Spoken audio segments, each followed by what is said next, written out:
estar aqui essa noite. Que o Senhor possa perdoar os nossos pecados, as nossas falhas, que o Senhor possamos melhorar a cada dia mais, em nome do Senhor Jesus. O Senhor abençoe a vida do Alan, venha guardar ele. O Senhor venha usar ele, Pai, que seja o teu Espírito Santo falando com ele, em nome de Jesus, Pai. O Senhor abençoe a casa dele, cuide da casa dele, cuide do lar dele, que ele continue sendo um homem do Senhor, em nome de Jesus Cristo.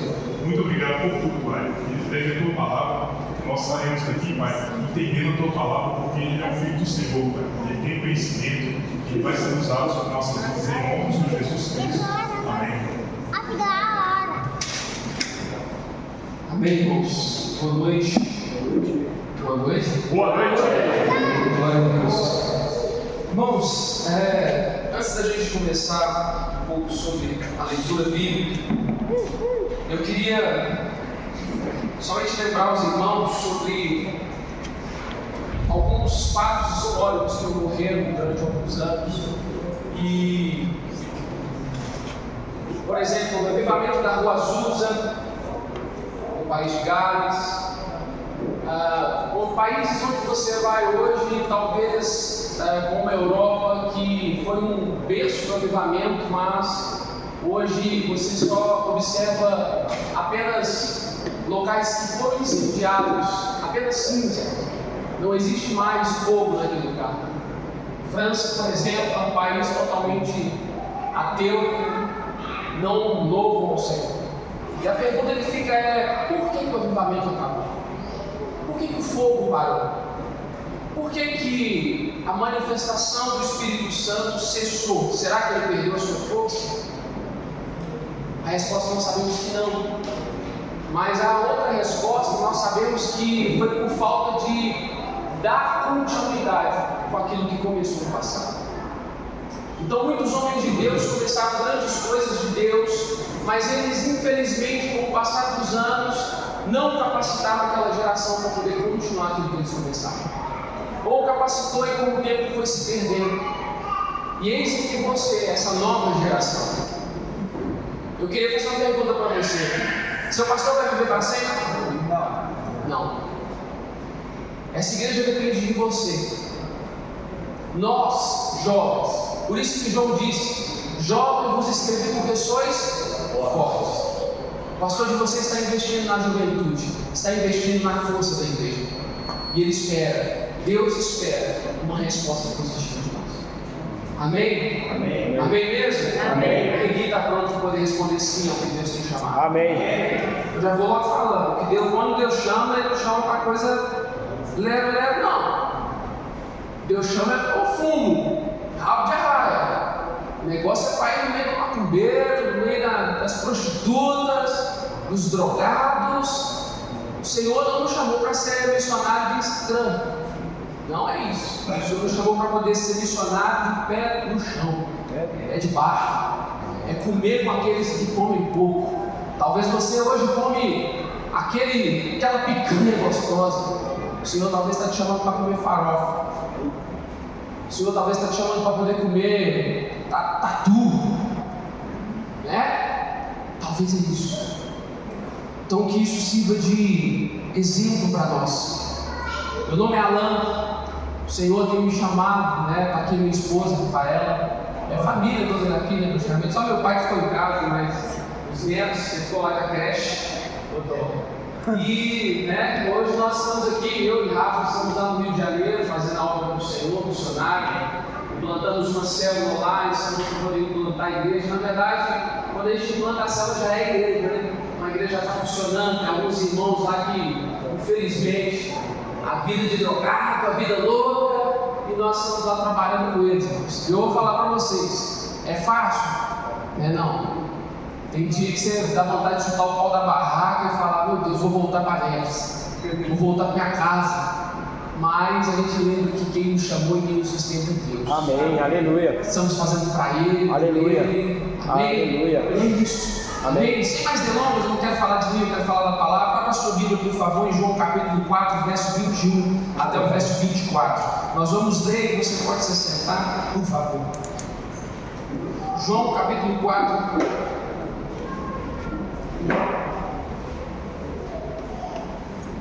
João capítulo 4, verso 21 até o 24. Quem achou, diga amém. Amém. Quem não achou, diga misericórdia. Então, amém. João capítulo 4, verso 21 até o 24. Amém? Olha o que está escrito aí. Disse-lhe Jesus: mulher, crê-me que a hora vem e que nem neste monte, nem em Jerusalém adorareis ao Pai. Vós adorais o que não sabeis, nós adoramos o que nós sabemos, porque a salvação vem dos judeus. Mas a hora vem e agora é. Que hora, irmão? A hora vem e agora? Agora. Fala comigo, Então é agora. Amém? Que os verdadeiros adoradores adorarão o Pai em espírito e em verdade. Fala comigo, em espírito e em verdade. Amém? Porque o Pai procura tais que assim o adoram. Quem que o Pai procura? Os que adoram. Em que? Espírito e Em verdade. verdade.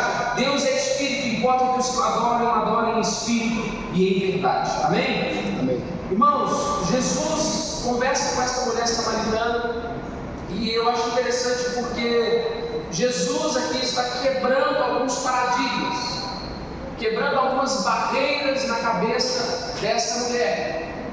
Amém? O que Jesus está quebrando na cabeça dela? Paradigmas. Algumas ideias já formadas, e a palavra do Senhor nos mostra. O apóstolo Paulo, ele diz que as nossas armas são poderosas em Deus para destruir as fortalezas das trevas. Irmãos, o diabo ele trabalha com alguns sofismas, com algumas mentalidades formadas. Nós vamos observar hoje, por exemplo, as faculdades. A pessoa entra de um jeito, educada pelo pai, criada pela família, sai de lá ou no meio do período já se transforma. É um jovem, sai de lá um jovem transtornado, um jovem totalmente mudado da forma que entrou. Não positivamente, negativamente, devido às ideologias que ali estão. E aqui Jesus está debatendo com uma mulher samaritana que ela tem as suas ideologias. A mulher samaritana tem alguns paradigmas. Ela gera um debate teológico com Jesus. O primeiro paradigma que Jesus está quebrando ali é de um judeu conversar com o samaritano. O versículo 9, você que está com a Bíblia aberta, por favor. Essa mulher disse assim: disse depois a mulher samaritana: como sendo tu judeu, me pedes de beber a mim, que sou mulher samaritana? Então, o primeiro paradigma que Jesus quebra nessa conversa é de um judeu conversar com um samaritano. O judeu não conversava com o samaritano, havia uma rixa, havia uma briga de milênios por causa dos samaritanos serem um povo mestiço. E o judeu odiava causar esse mestiço, causar essa mistura de raças. Até porque o Senhor no passado havia ordenado isso. E aqui os samaritanos eram um povo mestiço. Então o primeiro paradigma é esse. O segundo paradigma era porque aquela mulher vivia uma vida inadequada. Ela era prostituta. Fala comigo, prostituta. Era uma mulher de má fama, irmão. A Bíblia conta para nós que ela vai na hora sexta recolher água. Naquele tempo era um absurdo a mulher sair 3 horas da tarde para recolher água. O normal era que elas iam logo de manhãzinha, porque o sol não tinha saído. E elas iam em grupo, as mulheres iam batendo papo, uma fofocando com a outra, trocando uma ideia. Então o tempo passava. Quem que gosta de sair sozinho? A melhor coisa é caminhar com pessoas do nosso lado, que você troca uma ideia e aquele tempo passa rapidinho. E aquela mulher então, ela deixa aquele grupo de mulheres de manhã para ir de tarde, 3 da tarde, o sol rachando, irmão, igual estava hoje. O sol trincando a nuca e aquela mulher com 2 botijas nas costas. Pensa comigo, irmão. Passava-se uma vara, né? E ela colocava aqui assim, carregando a água. Então aquela mulher, 3 da tarde, está lá indo buscar água. E Jesus então conversa com uma mulher prostituta. Então ele quebra outro paradigma de um homem de Deus, santo, poder conversar com alguém que não é santo. Jesus quebra protocolos. Jesus quebra qualquer tipo de expectativa nossa de achar que ele vai ficar dentro das 4 linhas. Fala comigo, Jesus não fica dentro das 4 linhas. Irmão, Jesus, ninguém entende Jesus. Ninguém entende a palavra.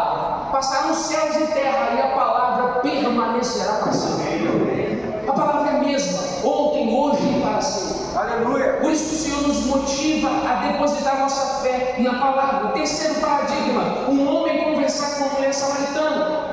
Versículo 27, os discípulos estão chegando para poder dar comida para Jesus, e eles viram e falam, olha que coisa interessante, e nisso viram os seus discípulos, e maravilharam-se. O que eles estavam? Maravilhados de que estivesse falando com uma mulher.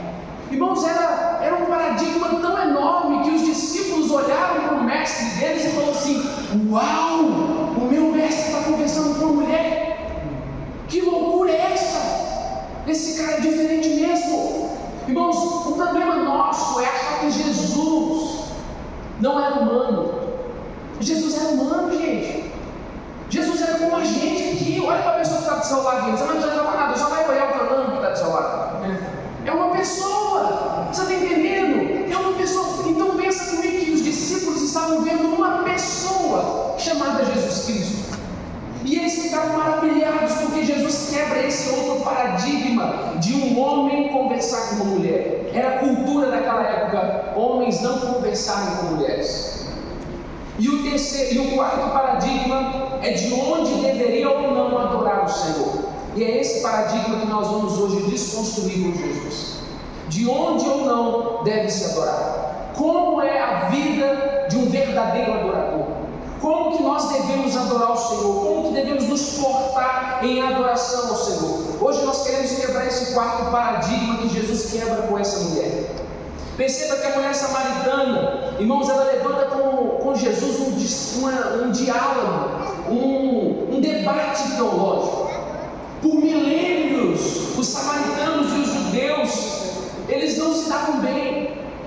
Havia um contexto histórico até chegar neste momento. E o contexto histórico, para que a gente possa entender essa história da mulher samaritana, é dessa seguinte forma: essa mulher tinha um conteúdo dentro do coração dela, cheio de paradigmas, como nós dissemos. Os samaritanos tinham, irmãos, uma forma teológica de pensar diferente da forma teológica dos judeus.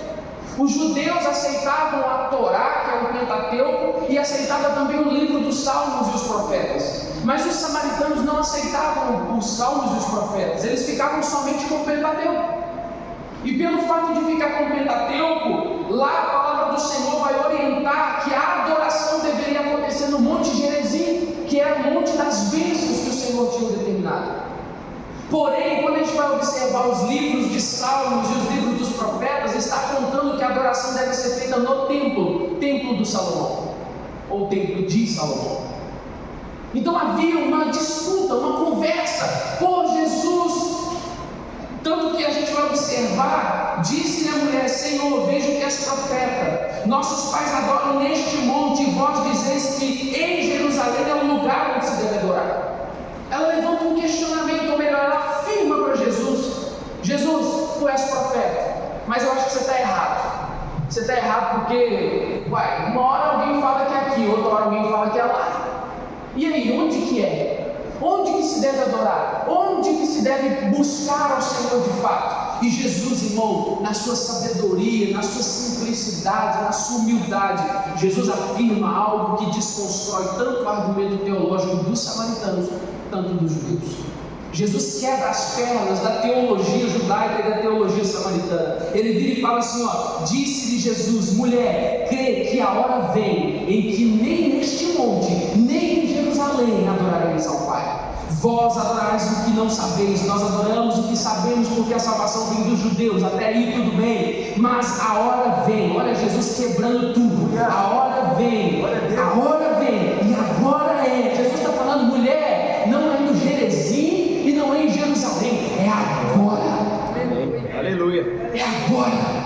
Sabe o que Jesus está tirando? Está transferindo a nossa famosa ideia de achar que isso aqui é sagrado, de achar que o púlpito é sagrado, e esquecemos que as nossas vidas é o lugar que Ele habita. Verdade. Chegamos aqui com toda a reverência, nos prostramos, falamos com Jesus até bonito: Senhor meu Deus, ó meu Pai. Mudamos a voz para falar com Deus. Deus fica olhando e falando assim: o que você está arrumando? Você está me xingando agora ali na esquina? Que vida é essa?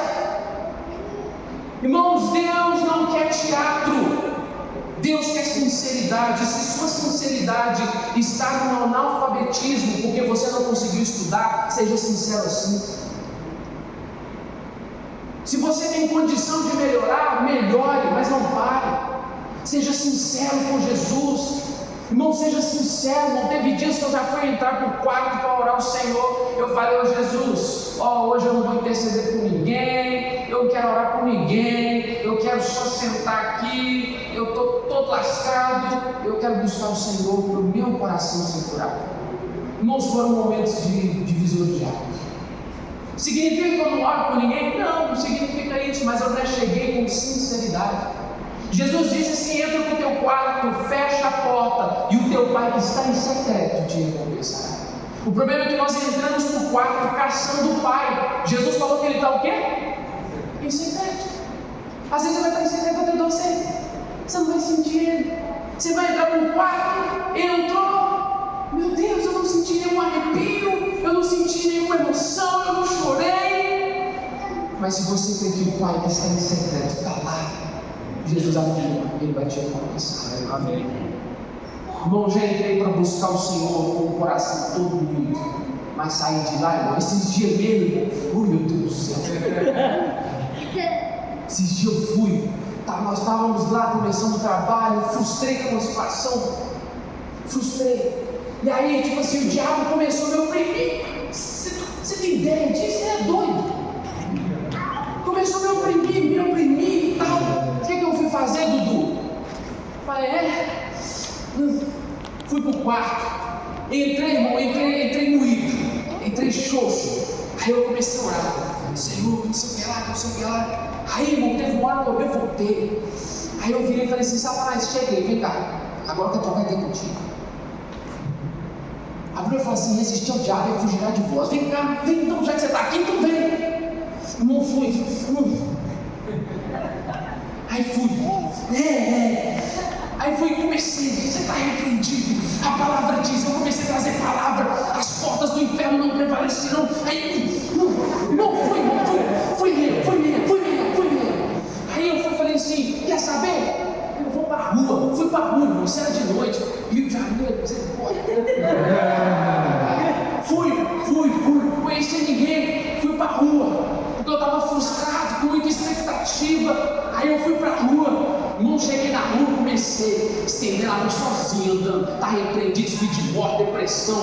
Comecei a repreender, saí andando, igual doido na rua. Saí andando. Aí eu falei assim: quer saber? Agora eu vou voltar e vou fazer amizade. Jesus me mostra alguém para fazer amizade. Eu fui andando, encontrei um. Na hora que saiu, na hora que botou a peça para fora, eu falei: ô meu filho, tudo bem? Nem saiu. Irmãos, tem hora que você vai entrar quebrado, mas você vai sair dali vitorioso, irmão. Amém. Aleluia. Irmãos, havia na mentalidade da mulher samaritana uma geografia da adoração. Em adorar aqui ou ali, mas Jesus quebra as pernas dessa teologia que não é de Deus. Era algo feito pelos homens. Nem toda teologia é de Deus. Pode até tentar falar de Deus, mas não é. Se não estiver na palavra de verdade, não é. Jesus desconstrói uma mentalidade que foi passada por milênios, onde prendeu as pessoas, e Jesus agora está dizendo: não será mais no monte nem no templo. Eis que chega a hora, e é chegada, em que os verdadeiros adoradores adorarão o Pai em espírito e verdade. Samaritanos ficavam apenas com o Pentateuco, os judeus com esses outros livros. Esta afirmação da parte da mulher samaritana fez Jesus levantar essa outra afirmação, que desconstruiu a teologia deles. Jesus declarou: creia em mim, mulher, está próxima a hora em que vocês não adorarão o Pai nem neste monte, nem em Jerusalém. Irmãos, Jesus quer nos ensinar algo. Primeiro, adoração é estilo de vida. Adoração nunca foi somente canção. Fala comigo: adoração é estilo de vida. Estou estiloso, irmão. Será que eu Rafa que me veste. Estou brincando. Por que eu quis dizer isso? Porque estilo de vida significa vida diária. Adoração é diária. Adoração é você levantar de manhã, está bem, adore, está ruim, adore. Busque ao Senhor enquanto se pode achar. É uma vida com Deus, é estilo de vida. Todo o tempo você deve adorar ao Senhor, nós devemos adorar ao Senhor. Jesus então está inserindo um novo entendimento com relação à vida de adoração. O Pai procura por pessoas que o adorem, não por 1 ou 2 horas, como nós estamos fazendo aqui neste momento, mas eles procuram um homem e uma mulher que busca a Deus diariamente. Deus quer o seu coração, Ele não quer somente 2 horas suas. Deus não quer somente 1 hora, meia hora. Deus quer todo o seu tempo, todo o seu momento, toda a sua vida. A palavra Senhor no nosso vocábulo perdeu um pouco do seu significado real. Quando Paulo escreve que toda língua confessará Jesus como Senhor, essa palavra Senhor é Kyrios no grego. Kyrios significa dono. Já mudou, não mudou? A gente acha que Senhor é respeito. Ô meu Senhor, tudo bem? Boa tarde, boa noite. Né? Respeito. Tudo bem. Não estou falando que nós não devemos respeitar o Senhor, mas quando Paulo escreve que toda língua confessará Jesus como Senhor, ele não está falando de respeito, ele está falando de dono absoluto. E quando nós entendemos que o Deus que nós servimos é nosso dono, nós não fazemos o que nós queremos, nós fazemos o que Ele quer. Amém. E se Ele quer que você vá para a boca pregar o Evangelho, vai lá pregar o Evangelho. Irmãos, Deus é legal que Ele tira a gente da zona de conforto. Eita. Ô irmão, eu comprei um lote, irmão, antes de ir para lá. Sabe, a minha vida estava indo linda. Uau, meu Deus, aos saltos, trabalhando e tal, planejando a vida, tudo bonitinho. Aí a pastora Andréia veio em mim não, estava numa reunião de pastores. Eu simplesmente ouvi ela falar assim: eu conversei com os pastores aqui. Aí eu estou lá, como toda reunião à toa, sabe assim, nessa parte administrativa não é comigo. Aí eu estava tranquilo, não está ali de boa, isso, bocejando assim. E aí, rapaz, eu fui tranquilão, né, gente? Quando pensa que não, nós vamos enviar o Alan lá para o Rio de Janeiro. Na hora eu já quebrei, eu desconcentrei todinho. Eu falei: Rio? Irmão, na hora veio lote, você já imagina tudo, né? Tipo, puxou a descarga. Foi. Vai discutir, você vai reclamar? Não, Senhor, eis-me aqui. O problema é que a gente às vezes ora na emoção algumas coisas que Deus vai cobrar a gente depois. Às vezes você ora: Senhor, faça o que o Senhor quiser. Às vezes nós cantamos: Senhor, eis-me aqui. É Ele, né? Por Ele que eu estou gastando a minha vida. Você chora. Mas na hora que Deus cobra para você gastar mesmo, meu querido, você fala: mas eu tenho a faculdade, mas eu tenho isso, mas eu tenho aquilo. E Deus está assim: mas aquele dia você não falou que ia dar tudo? Deus está esperando você tudo. Deus está esperando você entregar tudo. É estilo de vida, isso é adoração. Jesus quer o coração, o Pai. Jesus revela o caráter do Pai. O Pai não quer um monte de gente adorando Ele por adorar. O Pai quer um monte de gente adorando Ele porque ama o Pai. Porque ama. Nós o amamos porque Ele nos amou primeiro. Nós entendemos isso, querido. Jesus, Ele conta para nós, Mateus capítulo 15, verso 3 ao 11, eu vou falar aqui apenas no versículo 7, Jesus diz assim: hipócritas, bem profetizou Isaías acerca de vocês, dizendo: este povo me honra com os lábios, mas o seu coração está longe de mim. Em vão me adoram. Em vão me adoram. Meu Deus, eu quero ouvir sim ou não. Seus ensinamentos não passam de regras ensinadas por homens. Meu Deus, que tristeza ouvir isso aqui, né? Imagina você no meio dessa turma aqui, ouvir isso. Rapaz, vai fazer igual a avestruz, botar a cabeça para a terra. Se é que a avestruz bota a cabeça para a terra. Irmãos, é pesado. É pesado. Jesus chamou a multidão para junto de si e disse: ouçam e entendam, o que entra pela boca não torna o homem come impuro, mas o que sai de sua boca, isso torna impuro. Deus está de olho no seu coração. Deus está de olho nisso. Não é enquanto você é bonitinho. Enquanto a gente é jovem, né? É bonitinho. Mas depois vai ficando velho. Né, Maicon? Você não. Irmãos, é maravilhoso quando a gente tem força para fazer tudo para Deus. É maravilhoso, mas faça com todo o coração. Faça com o coração. Deus está de olho nisso, no seu coraçãozinho. Pelo amor de Deus, as nossas tradições nos impedem de viver uma verdadeira adoração. As nossas tradições dizem que você não pode cortar o cabelo, isso impede a verdadeira adoração. As nossas tradições dizem que um pastor não pode ser um pastor jovem. Ah, meu Deus do céu, quanto que o reino perde. Ah, meu pai, meu pai, meu pai. Ah, meu Deus, as nossas tradições. Avacalha tudo. Ô irmão, lá no Rio de Janeiro, onde é que a gente está, só tem tradição. Os irmãos cheios de tradição. Irmão, conversei com o irmão lá. Irmão, eu estou profetizando que é irmão, mas ainda não é irmão não. Mas estou profetizando. Pensa num camarada que se desviou por coisa que você fala, meu Deus, o que esse pastor está arrumando? Tradição. E eu comecei a falar com ele, irmão, deixa eu te falar, eu não vim de Minas para ser servido por você não. A minha ideia aqui não é ser coroado para poder ser servido por você não. A minha ideia aqui é chegar aqui e lavar teu pé. O nosso rei saiu lá de cima. Eu fico imaginando a candangaiada dos 12 discípulos conversando no dia da ceia. Você já parou para imaginar isso? Eu gosto de ficar imaginando igual cena de filme. Eu fico imaginando os 12 irmãos chegando. A Bíblia fala que a casa era no segundo o quê? Pavimento. A casa era o quê? Emprestada.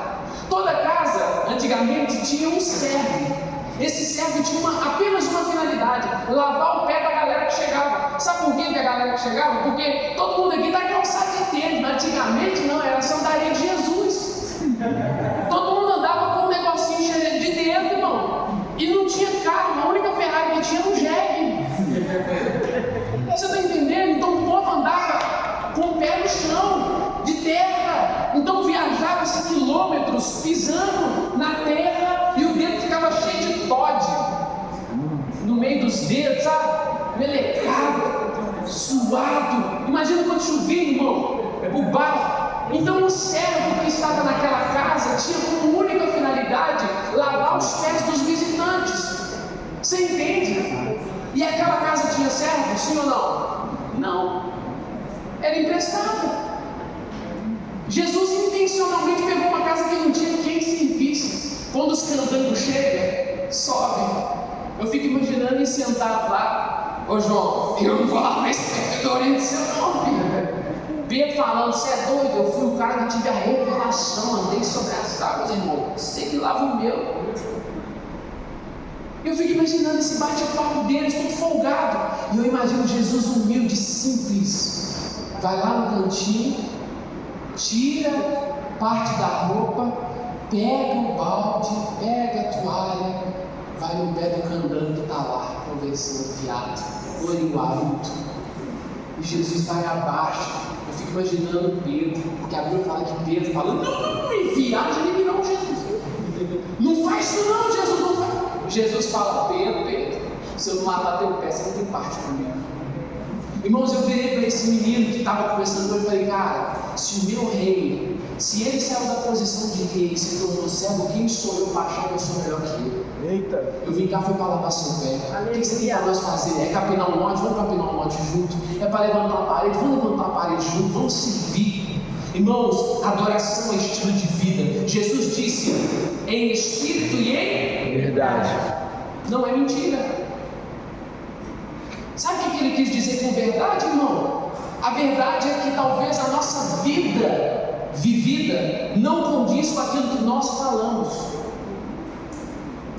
Isso significa que é uma mentira.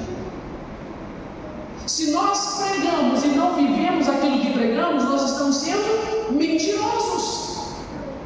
Somos mentirosos, irmãos, porque nós falamos algo e vivemos outro. Então, quando Jesus disse adorar ao Pai em espírito e em verdade, é esse que Deus está esperando. Jesus está falando com um estilo de vida de arrependimento. O apóstolo João pregou, irmão. Eu fico imaginando, oh meu Deus do céu, olha que legal. João dizia às multidões que saíam para serem batizadas por ele, raça de víbora, meu Deus. Irmão, viaja comigo no negócio. Eu sou pastor hoje. Se, irmão, eu descubro que lá no Rio de Janeiro tem uma renda de gente vindo e falando assim comigo: ah, pastor Alan, nós queremos ser batizados. Irmão, e eu vejo a fila virando quarteirão. Eu vou falar: não, menino, o que eu fiz aqui? Ah, rapaz, o fogo desceu, Jesus veio. Eu ia ficar feliz, porque a galera está vindo batizar. E o que João pregava? O arrependimento e o batismo. Para arrepender, como símbolo do arrependimento. Só que João não está falando como um pastor feliz. Você percebeu? João está aqui. João dizia às multidões que saíram para ser batizadas: raça de víbora. Por que João disse isso? E João ele vira e fala assim: ó, quem lhes deu a ideia de fugir da ira que se aproxima? Deem frutos que produza arrependimento. Sabe o que João está falando? Não adianta vir cá tomar um banho mal tomado e continuar vivendo a mesma mazela que você vive. Não adianta você vir cá falar que é crente e continuar na pornografia. Não adianta você vir cá e falar que é crente, sabor crente. E falar que você é crente, que e continuar nas suas mazelas, no seu pecado de estimação. João está falando que a sua atitude conduza com a sua palavra, que a sua atitude seja aquilo que você fala. Irmãos, eu fico imaginando, sabe por quê? Porque aquele povo naquela época vivia tempos de reis. Fala bem, tempo de rei. Rei, irmão. Aqui a gente vive uma democracia, né? E aí o que acontece? Infelizmente estão vivendo uma democracia.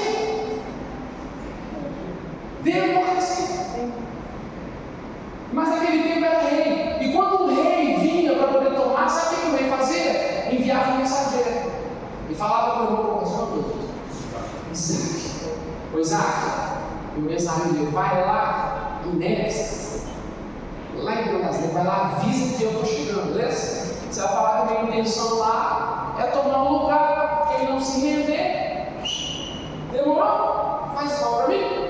O Isaac, ó, Isaac. E o Isaac chegava anunciando o caminho para o rei. Qual que era a função de João Batista? Preparar o caminho para o rei. Então João Batista fez o que o Isaac iria fazer para mim, não é?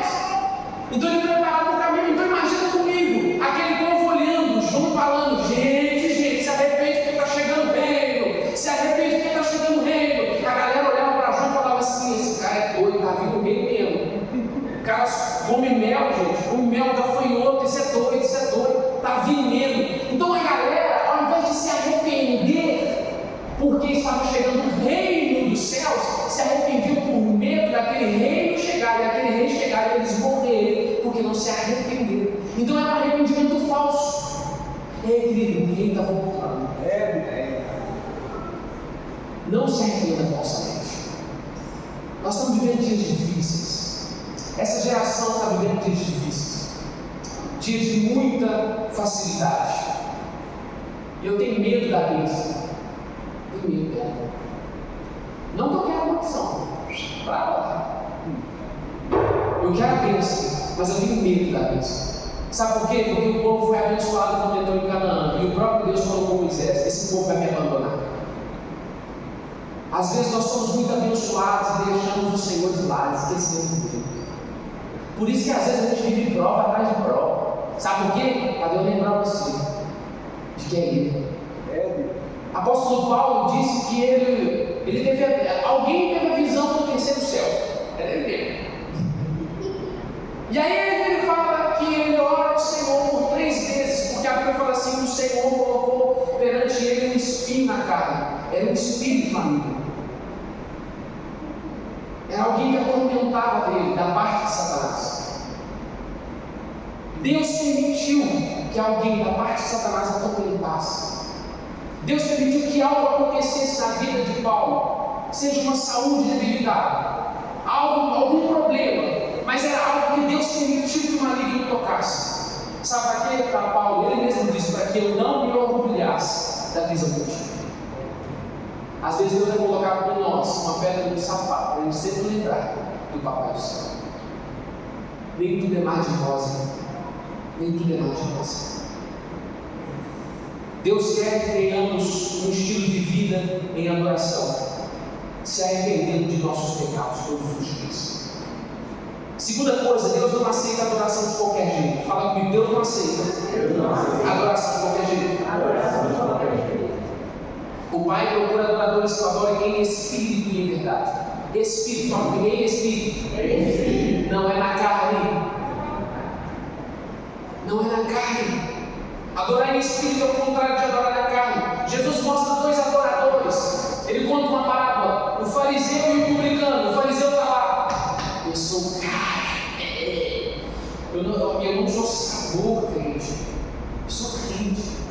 E ele lá, batendo no pé: eu dou o dízimo de tudo quanto tenho, da hortelã, do coentro, do cominho. Eu sou o cara que jejua todas as vezes por semana, 2 vezes por semana. Eu sou o cara, eu sou o cara. O fariseu fazia isso. Mano, o cara foi lá, velho. Aí Jesus fala de um publicano que nem sequer olhava para o céu, batia no peito falando: eu sou pecado, eu sou pecado. E Jesus faz a pergunta: quem sabe justificado? O publicano. Eis aí a diferença de adorar em espírito e adorar na carne. Muitos de nós achamos que Deus nos chamou e só porque nós tocamos alguma coisa somos o ó. Somos alguma coisa. Deixa Deus tacar uma gripe, uma ebola em você e você vai ver. O que você vai arrumar? Vai parar na cama. Você acha que você é o quê, meu filho? Você acha que eu sou o quê? O que eu sou? Nada. Meu Deus do céu. A gente, nós somos um vaso de barro. O que importa é o que está dentro, não é o vaso. A unção que está dentro de nós é muito mais importante do que nós que somos o vaso. Nós somos um vaso apenas. Se Deus quiser jogar na parede e quebrar, Ele quebra e pronto, acabou, e ponto final. Nós somos frágeis, não somos nada, mas o Senhor está falando: seja humilde. A Bíblia fala assim: olha, humilhai-vos, pois, perante a mão de Deus. Devemos nos humilhar perante o Senhor, irmão. Deus olha o íntimo, Deus olha o íntimo dos nossos corações. Quem é você diante de Deus e quem é você quando está sozinho? Porque nós somos as melhores pessoas perto de outras pessoas, mas quem somos nós de verdade quando nós estamos a sós? Quando nós trancamos a porta do nosso quarto, quando você está assistindo o seu Instagram, quando você está vendo o seu YouTube? Quem é você de fato? Você está vivendo realmente uma adoração que condiz com a sua vida? Ou será que você e eu estamos vivendo uma vida só de fachada, teatrinho atrás de teatrinho? Deus não aceita a adoração de qualquer forma, tanto que Nadab e Abiú, filhos de Arão, morreram, irmãos. A Bíblia fala assim: Nadab e Abiú, filhos de Arão, pegaram cada um seu incensário. O que eles pegaram? Seu incensário, irmão. Pegaram seu violão, foram por conta. Pegaram a sua. A bateria não está já feita, né? As baquetas vieram por conta. Não fizeram a coisa, né? Com cartilha, tudo bonitinho.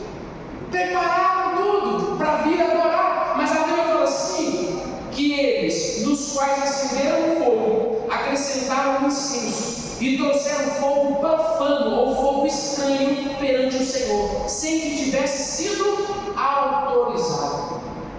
Irmãos, eles fizeram algo que não estava dentro do aval que eles poderiam fazer.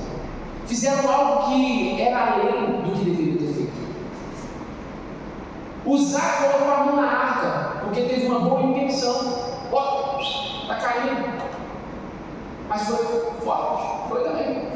Morreu. Era uma boa intenção, sim ou não? Boa intenção. Às vezes nós queremos chegar perante os nossos pastores e queremos confrontar os nossos pastores, sendo que na verdade não estamos autorizados a fazer isso. Quem sou eu? Olha para pelo teu pastor. Irmão, ora pelo teu pastor. Não, irmão. É o quê? Quem sou eu na fila do pão para chegar perante o pastor?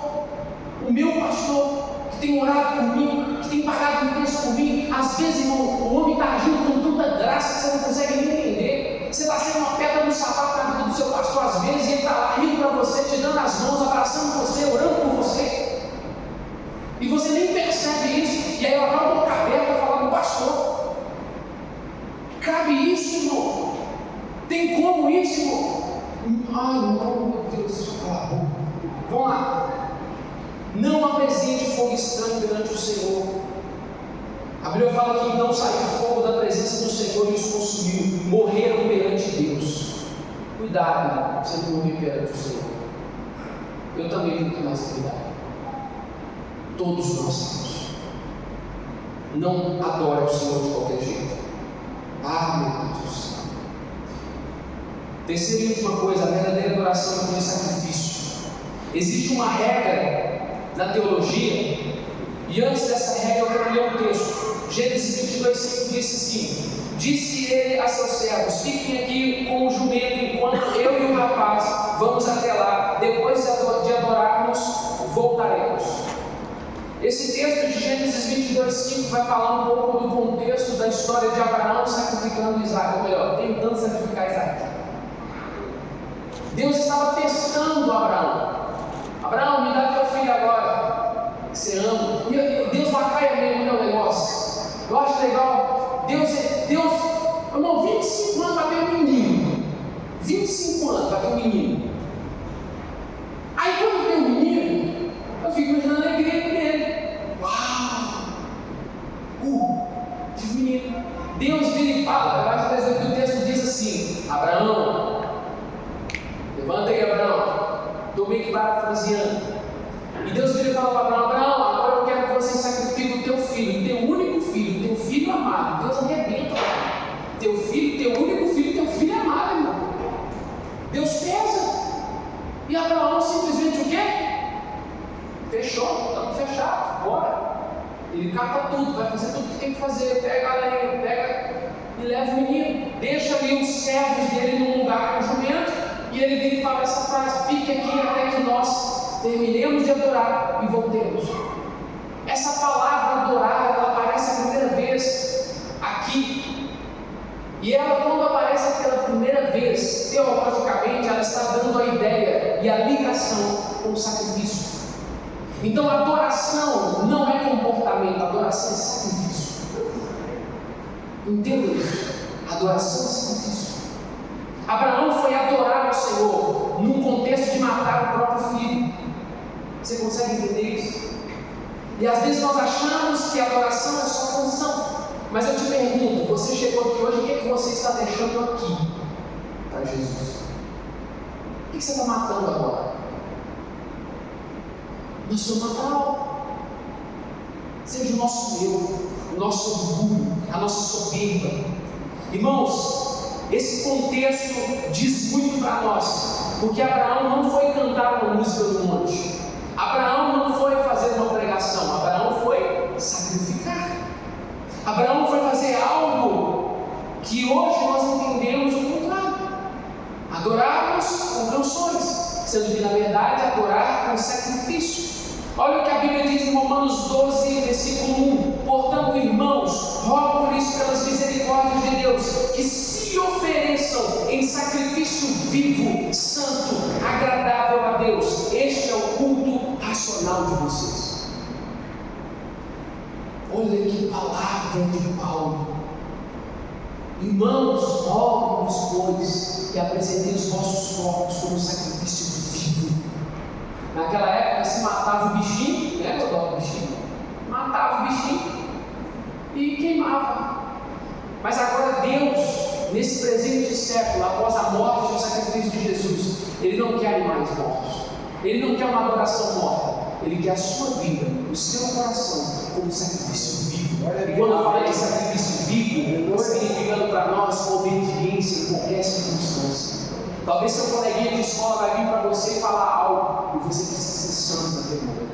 Isso é ser sacrifício. Mostrar como é bom.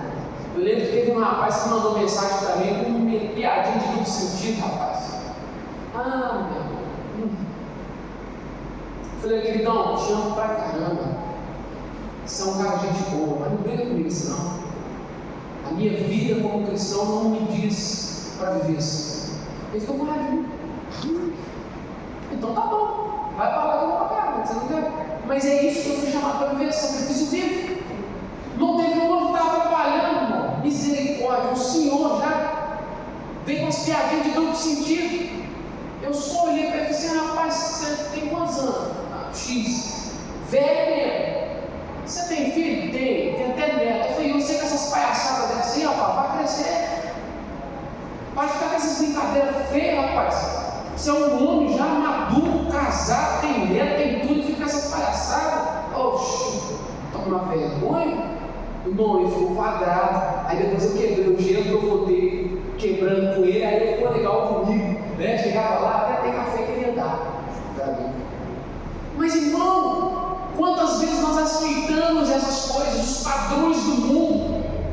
A Bíblia falou para nós não nos amoldarmos ou nos colocarmos dentro do molde, do padrão do sistema, do padrão do mundo. O crente tem que ser quadrado. Tem uma música, né, de Jovem Profeta, muitos anos atrás, é melhor subir quadrado do que ser redondo. É muito melhor. Irmãos, precisamos, irmãos, sermos conservadores, por isso que nós somos chamados de protestantes. Paulo quer dizer para nós que sacrifício vivo é uma vida de obediência, é uma vida de temor ao Senhor, um coração quebrantado. Irmãos, Abraão não estava indo entregar apenas canções, ele estava indo entregar um sacrifício. A adoração verdadeira vai exigir de nós uma atitude de renúncia e obediência ao nosso Senhor e Salvador Jesus Cristo. Para concluir com você, esse que é o primeiro culto desse ano de jovens. Irmãos, eu creio que se você começar a adorar o Senhor, não somente aqui, mas na rua, em casa, no banheiro, na sala de aula, em qualquer ambiente, começar a buscar o Senhor com todo o temor, com toda a reverência, eu creio que esse ano será um ano divisor na sua vida. E Deus vai te levar para lugares que você sequer imagina. Afeganistão, África. Deus vai te levar para lugares que você sequer imagina. Né? Quando fala assim, você já pensa, né? Meu Deus, vou viajar para Torre. Você pode até ir para lá, mas talvez você vá num subúrbio lá. Nada contra ir para lugares legais. Mas será que nós estamos tendo o mesmo sentimento que Jesus pelas multidões? Jesus olhou para as multidões e ficou triste. Jesus chorou pelas multidões. Jesus olhou para as multidões e teve compaixão. Uma vida de adoração verdadeira inclui compaixão no nosso coração por quem está lá fora mesmo. Irmãos, eu queria que você desse uma voltinha assim de olho e olhasse. Isso, olha aí mesmo, olha aí, eu vou fazer a pergunta depois. Olha, tá olhando? Tá olhando? Olha que legal. Você vai falar comigo, não, é só um culto de jovens. É um culto de jovens. Mas você está vendo quantas cadeiras vazias? Jesus conta uma história e ele fala que um rei mandou um servo sair nas ruas, valados pelos caminhos, e convidasse todos até que a casa estivesse cheia. Pergunta, a casa está cheia? Sim ou não? Não. Essa pergunta não é para envergonhar ninguém aqui. Essa pergunta é para poder ativar o seu coração, a compaixão. Tem um amigo seu que está indo para o inferno hoje, você pode salvar. Só você pode, porque você conhece ele. Vamos encher essas cadeiras. Vamos viver uma vida de adoração. Vamos viver uma vida de intenso louvor ao Senhor. Uma vida que condiz com aquilo que nós falamos. Isso é adoração verdadeira. Chegou o dia, chegou a hora em que os verdadeiros adoradores não adorarão o Pai somente ali ou cá, adorarão em espírito e em verdade. Amém? Vamos ficar de pé. Vamos buscar o Senhor em espírito e em verdade neste momento. Queria te incentivar agora a orar ao Senhor. A orar ao Senhor. Por favor, João. Irmãos, vem cá, João. Só um selinho, por favor. Eu quero que você feche os seus olhos. Pois Santo Jesus. Oh, doce Espírito. Doce Espírito Santo. Nos perdoe, Espírito Santo. Ou talvez vivemos uma vida que não condiz com aquilo que nós falamos. Irmão, pode ficar tranquilo, não vou te chamar aqui na frente, não. Mas ora ao Senhor. Você está na liberdade. Oh, glória a Deus.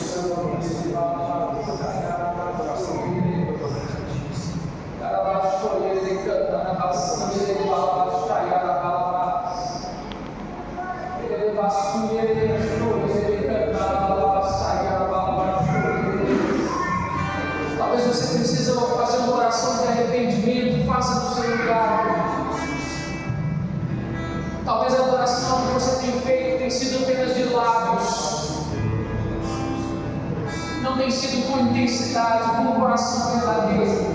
Eu não sei, só você sabe da sua vida. Oh, Rabaxaiara, Balabaçou.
nesse mesmo espírito de oração, nesse mesmo espírito de adoração, eu queria te convidar a estender suas mãos. Rafael, vamos orar por essa família que o Senhor tem enviado. Vamos orar, amém? Espírito Santo, nós te agradecemos porque o Senhor é bom. Nós te agradecemos, Pai, porque as suas misericórdias elas se renovam a cada manhã. E porque hoje, Pai, nós tivemos a alegria de estarmos reunidos na casa do Senhor. Apesar, Senhor, da chuva, apesar, Senhor, do clima adverso, o Senhor nos deu a graça de estarmos aqui para ouvir a sua palavra. Obrigado, Senhor, pela tua palavra. Obrigado, Senhor, porque o Senhor colocou este fogo, Jesus. Esse mesmo fogo que ardia nos ossos de Jeremias. Nós te agradecemos, Pai, por tanto que o Senhor tem feito por essa família, Jesus. Por meio dessa família. Espírito Santo, nós clamamos para que a obra que eles têm implantado no Rio de Janeiro venha crescer cada vez mais. Nós clamamos, Senhor, para que o Senhor traga força aos braços deles, Jesus. Para que o Senhor não permaneça, que em nenhum momento o Senhor não permita, Jesus, que o fogo venha apagar. Que eles vão permanecer, Jesus, queimando cada vez mais. Que esse fogo venha inundar naquele lugar. Que, Jesus, eles possam continuar frutificando, crescendo, fluindo em graça e em conhecimento, Jesus. Abençoa, Senhor, a família que fica em Belo Horizonte. Porque nós entendemos, Pai, a luta do missionário. Traz força, Senhor, para lidar com a saudade. Traz, Senhor, maturidade para lidar com as pessoas novas. Para lidar com os desafios da distância. Senhor, nós clamamos. Nós te agradecemos, Pai, por essa palavra maravilhosa que o Senhor colocou no coração da palavra. Muito obrigado, Espírito Santo, porque o Senhor trouxe força para que Ele possa nos instruir dessa forma. Nós te agradecemos, Jesus, pelas pessoas que vieram ministrar louvor na nossa casa, Jesus. O Senhor continue abençoando cada um da equipe, Jesus. Não apenas com os seus dons, com os seus talentos, mas com a provisão, com o Senhor. Toca, Senhor, em cada área que eles precisarem, Jesus. Que esse ano, Jesus, possa ser um ano de mudança, um ano de crescimento para todos eles. Em nome de Jesus, Senhor, nós agradecemos. Nós profetizamos uma chuva de bênçãos na vida deles. Em nome de Jesus.